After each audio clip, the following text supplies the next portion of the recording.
Hello everyone, welcome to Tech Sharmit.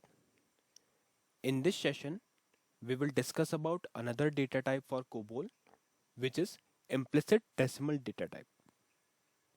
Now, implicit decimal data type is a data type which allows the user to store the decimal values.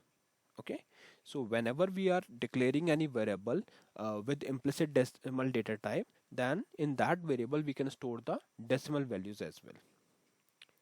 In our previous session, we discussed about the numeric data type, but there it was considered as a drawback for that variable because there we are not supposed to provide the decimal value, because if you provide the decimal value there, it will for sure give you the error. So that's why you can say that implicit decimal data type is the solution when you are looking for a variable where you want to store the decimal values. Now, in this session, what we will do, we will discuss each and everything related to implicit decimal data type, like syntax, how we can declare this data type, uses, what are those conditions and scenarios where we can utilize this data type. Okay, and also we will see one example where through this program, what I will do, like there is one program I have already created, test program, test pgm4, so that I will use in order to show you the demo for this implicit decimal data type. Clear? So this is how we are going to proceed for this session. So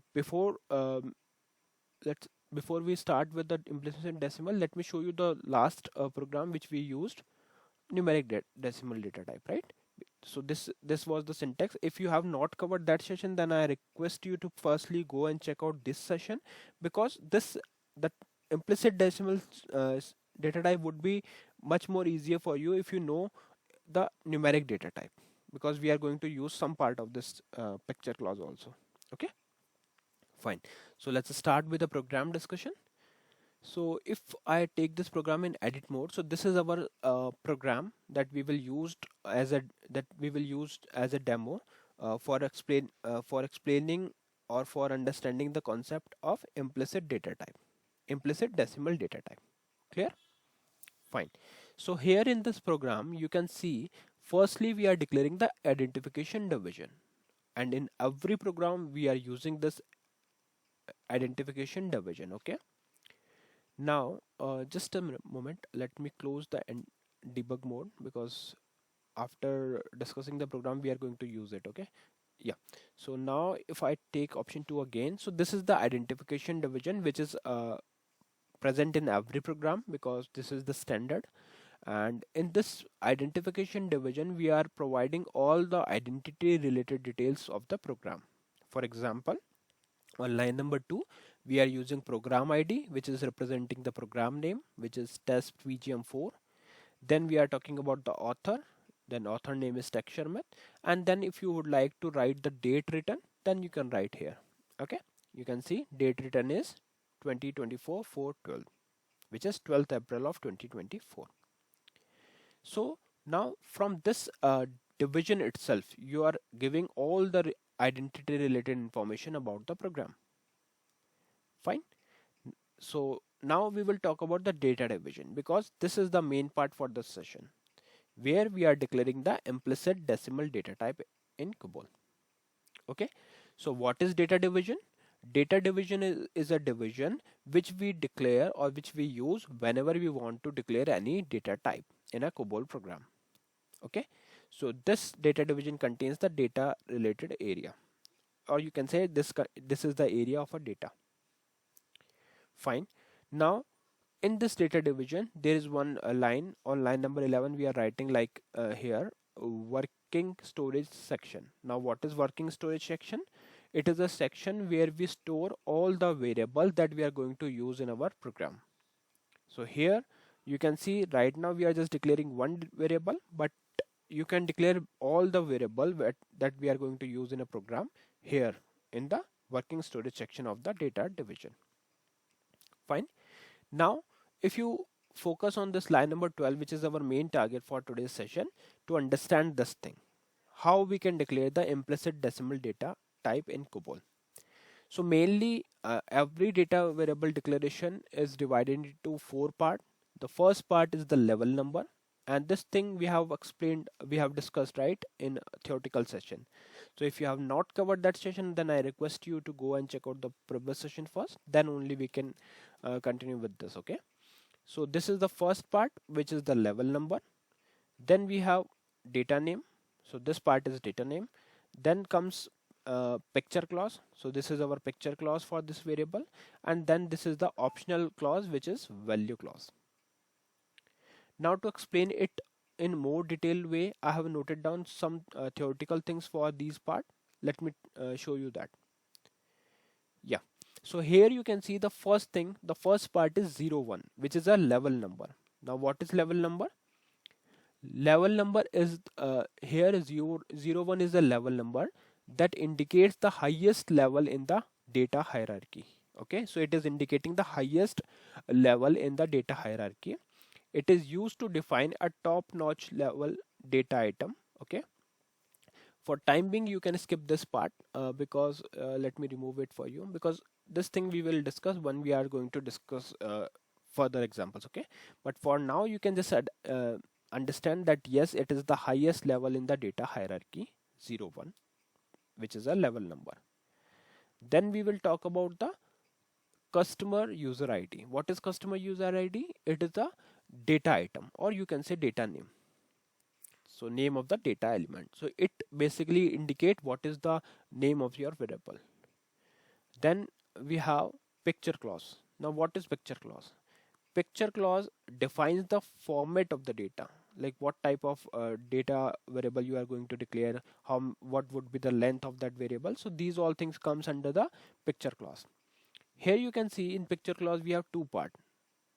First one is 9 of 2, and then we have v9 of 2. So if we talk about the 9 of 2, it is indicating that we can store two numeric digit for the whole number part. Okay, so 9 of 2 is used to store the two digit for whole number part. Similarly, if you look at the v, which is denoting the decimal point separator, and after v, if we are writing 9 of 2, that is indicating the two numeric digit for the decimal part. Okay, so overall with 9 of 2 and v9 of 2, we can say that 9 of 2 and v9 of 2 is used to declare the decimal value, which holds two digit as a whole number and two digit as a decimal number. Okay, after that, this is our optional clause. If you want to initialize any value to the variable, then you can use it, otherwise you can skip it. Those who know about the RPGL programming, then they can relate it with INZ keyword.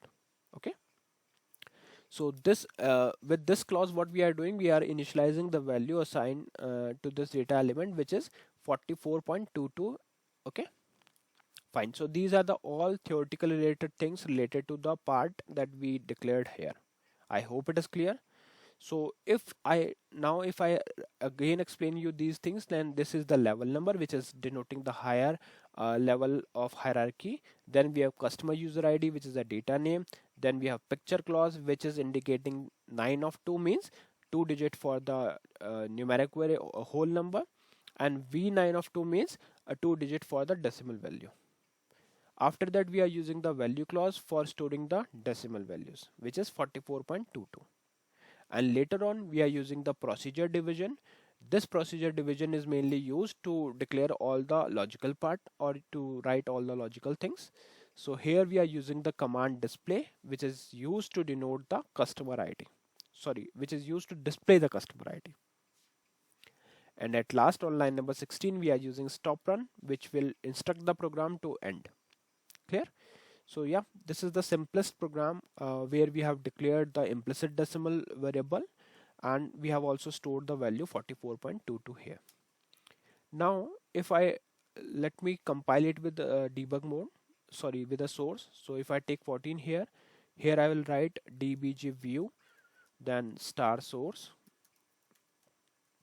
So what, like if you are although we have not discussed the debugging yet, but I just want to show you few things. That's why I'm compiling it like this. Okay, so just focus on the output.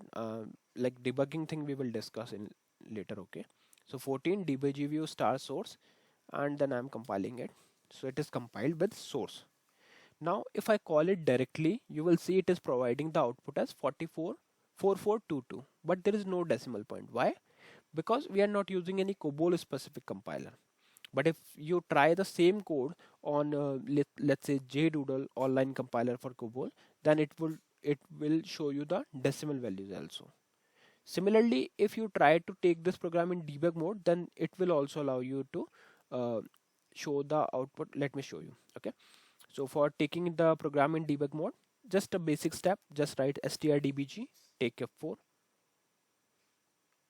Let me write again, strdbg, take F4, then provide your program name, library name, and then here you can write yes for both these options and hit enter.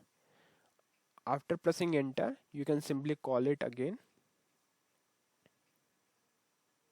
So it will take few seconds, and then it will allow you to write or set your breakpoint line. And here I can write br1 to set my breakpoint on line number 1. Then simply you can press F12 and call it. So when I call this program, you can see right now if I take option F11 on this variable, it will show the data of this variable, and you can see it is denoting the 44.22 because we have stored the value in implicit decimal data type. Okay. Although when at the time of printing it is changing that decimal, it is not showing that decimal, but that's not an issue because you know how to declare the decimal value, and then later when you are using it in maybe in any other COBOL specific compiler or any project, it will work accordingly. Okay, so that's not an issue. So I just want to show you this thing that yes, it is actually coming as a decimal value, so that just don't get confused in between them. Okay, so yeah, that's all for today's session. I hope you know, I hope it is understand to you like why we are using implicit decimal data type in COBOL and what are the process to declare it. In the next session, we will discuss few more things. So thank you for watching Tech Sharmit.